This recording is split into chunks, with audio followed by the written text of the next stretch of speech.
मौनी बाबा की सरकार, मौनी बाबा की सरकार, भ्रष्ट सरकार, कोयला को लूटने वाली सरकार, कांग्रेस की सरकार। और कांग्रेस का तो जन्म काल से ही भ्रष्टाचार से संबंध हुआ, नेहरू के प्रधानमंत्री काल से। नेहरू जी की यात्रा से लेकर के हर प्रधानमंत्री जी कांग्रेस के जो रहे, वो लूटपाट की सरकार रही है, लूटपाट की सरकार के प्रति समर्पित सरकार, एक ऐसी सरकार जो सैद्धांतिक और व्यवहारिक रूप से दोनों से स्पष्टता के साथ गरीबों के उत्थान के लिए समर्पित सरकार, मध्यम वर्गों के लिए समर्पित सरकार, सर्व समाज की सरकार, सर्व समाज की जीवन को बेहतर बनाने में लगी हुई सरकार। दूसरे में शब्दों में कहा जाए, आर्थिक शब्दों में तो समावेशी विकास के साथ नए भारत बनाने वाली सरकार, आत्मनिर्भर भारत बनाने वाली सरकार, स्वावलंबी भारत बनाने वाली सरकार, और एक ऐसी सरकार जो देश के 141 करोड़ की जनता की चिंता तो करती है, बल्कि भारत के अलावा जो अन्य देश में जो भारत के लोग रहते हैं, वो भी आज शान से कहते हैं कि मेरा उस मुल्क से संबंध है जिस मुल्क में नरेंद्र मोदी जैसे व्यक्तित्व प्रधानमंत्री। इसलिए, और पहली सरकार कैसी थी? कांग्रेस वाली सरकार। हम कह सकते हैं कि करप्शन बेस्ड, भ्रष्टाचार आधारित सरकार कांग्रेस की सरकार जो पूर्व में थी, पॉलिसी पैरालिसिस वाली सरकार, अकाल से लेकर के पाताल तक भ्रष्टाचार करने वाली सरकार, लोकतांत्रिक संस्थाओं को ध्वस्त करने वाली सरकार, और कैबिनेट नोट को युवराज के द्वारा फाड़ने वाली सरकार, जिसने संवैधानिक संस्थाओं को दत्ता बताने का काम किया था। और उससे आज भारत उभर चुका है और एक नया भारत, विकसित भारत, और अल्प विकसित से विकसित भारत बनाने का संकल्प अमृत काल के समय में भारत के प्रधानमंत्री जी ने लिया है। हम सब जानते हैं कि अमृत काल का ये चल रहा है वर्ष। आज देश के आज़ादी के 75 वर्ष हो गए। 2044 में हम 100 वर्ष पूरा करेंगे अपनी देश की आज़ादी का, और प्रधानमंत्री जी ने संकल्प लिया है कि भारत को 2047 में कैसा भारत होगा, उसके लिए लगातार एक स्टेट्समैन की तरह वो लगातार देश की सेवा करने का काम कर रहे हैं। देश में राजनीतिज्ञ बहुत हैं, लेकिन स्टेट्समैन की भूमिका तो सिर्फ नरेंद्र मोदी जी ने, जो आगामी सदी के बारे में सोचते हैं कि भारत कैसा होगा, भारत कैसा होगा, भारत के लोग कैसे होंगे, भारत कैसा विकसित देश बनेगा। आज हम कह सकते हैं कि दुनिया आज भारत को ओर देख रही है। दुनिया के बड़े बड़े देश, महाशक्ति वाले देश आज भारत की ओर मुखातिब हो रहे हैं। पहले क्या होता था कांग्रेस के कालखंड में? यहाँ के प्रधानमंत्री जाते थे, विदेशों में जाते थे, महाराष्ट्र महाशक्ति जो देश है उनके पास जाते थे, समय मांगते थे, समय नहीं मिलता था, खाली हाथ लौट आते थे। और जब उनसे प्रेस वार्ता होती थी दिल्ली में, तो कहते थे कि मेरा अमेरिका दौरा सफल हो गया, मैं घूम करके चला आया। जब उससे कोई पत्रकार पूछा था इस देश से उसको क्या फ़ायदा हुआ, तो फायदे के एक भी चीज को गिनाने में वो असफल हो गए। मौनी बाबा की सरकार, मौनी बाबा की सरकार, भ्रष्ट सरकार, कोयला को लूटने वाली सरकार, कांग्रेस की सरकार। और कांग्रेस का तो जन्म काल से ही भ्रष्टाचार से संबंध हुआ, नेहरू के प्रधानमंत्री काल से। जीप खरीद, मुंदड़ा कांड, ये तो नेहरू कालखंड में हुआ। 2100 जीप की खरीद के लिए पैसे दिए गए थे।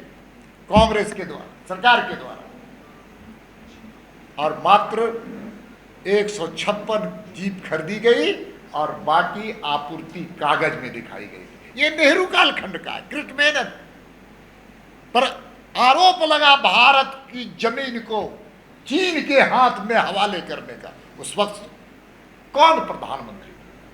नेहरू जी थे। इसलिए उसकी नेहरू जी की यात्रा से लेकर के हर प्रधानमंत्री जी कांग्रेस के जो रहे वो लूटपाट की सरकार रही है, लूटपाट की सरकार, जनता की जनभावनाओं के साथ विश्वासघात कर रहा। इसलिए प्रधानमंत्री जी ने सोचा कि 2047 में भारत विकसित भारत की श्रेणी में खड़ा होगा। उसके लिए उन्होंने अमृतकाल के पंच प्राण की सब संकल्प लिया है, देश के सामने अपनी बातों को रखने का काम किया। पंच प्राण, विकसित भारत का लक्ष्य 2047 तक हमारा लक्ष्य, विकसित भारत का लक्ष्य हमारा। इंडिया गेट था, इंडिया गेट में किसकी मूर्ति लगी हुई थी? अंग्रेजों की मूर्ति लगी हुई थी, अंग्रेज साहब जान की मूर्ति लगी थी। और उसको हम सब लोग जाकर के खूब अच्छे से देखते थे, पूरे भारत के लोग देखते थे। और उस अंग्रेज के बारे में हम इतना ही कह सकते कि गुलामी के दर्द को झेलने वाले हम सब थे, और उस गुलामी का प्रतीक वहाँ अंग्रेज बैठा। वहाँ पर प्रधानमंत्री जी ने क्या किया? प्रधानमंत्री जी ने सुभाष चंद्र बोस की मूर्ति की स्थापना की।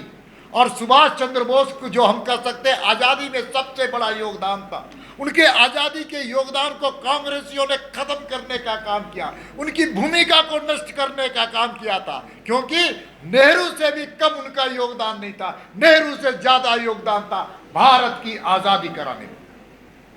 लेकिन ये परिवार तो के मन में है कि मेरा परिवार सबसे अच्छा परिवार, मेरा परिवार राजतंत्र की तरह इस देश में शासन करे। इसलिए विकसित भारत का लक्ष्य पहला लक्ष्य था, तो गुलामी के हर अंश की मुक्ति तो दूसरा लक्ष्य।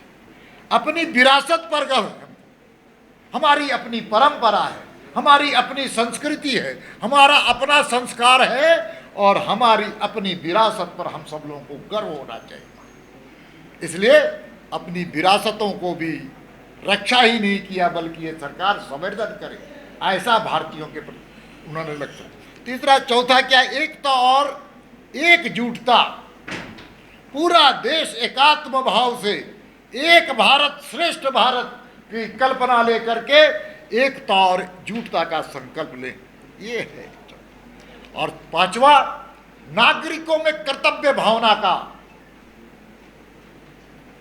केवल अधिकार नहीं बल्कि कर्तव्य भावना का भी उदय हो, ये है प्रधानमंत्री का हम कह सकते हैं पंच प्राण, जो भारत की जनता के सामने रखा और अपने सरकार के कामों को उसी आधार पर आगे बढ़ाने का काम किया। हम जानते हैं कि सेवा के क्षेत्र में हम सबको जानते हो, कोविड का कालखंड जब वैक्सीन बना रही थी हमारी सरकार, अपने वैज्ञानिकों के सहयोग से, जनता के समर्थन से, किस प्रकार से कांग्रेसियों ने हमारे वैक्सीन पर प्रश्न लगाने का कहा था ये गेरुआ वैक्सीन है, ये बीजेपी का वैक्सीन है। लेकिन देश की जनता ने पूरी तरह से समर्थन देते हुए 210 करोड़ वैक्सीन आम लोगों के लिए सुलभ, दुनिया का पहला तेजी से बड़ा आकार वाला और सबसे पहले और सबसे विस्तार से हम कहते हैं जमीन तक पहुंचाने वाला नरेंद्र मोदी जी की सरकार ने वैक्सीनेशन करने का काम किया।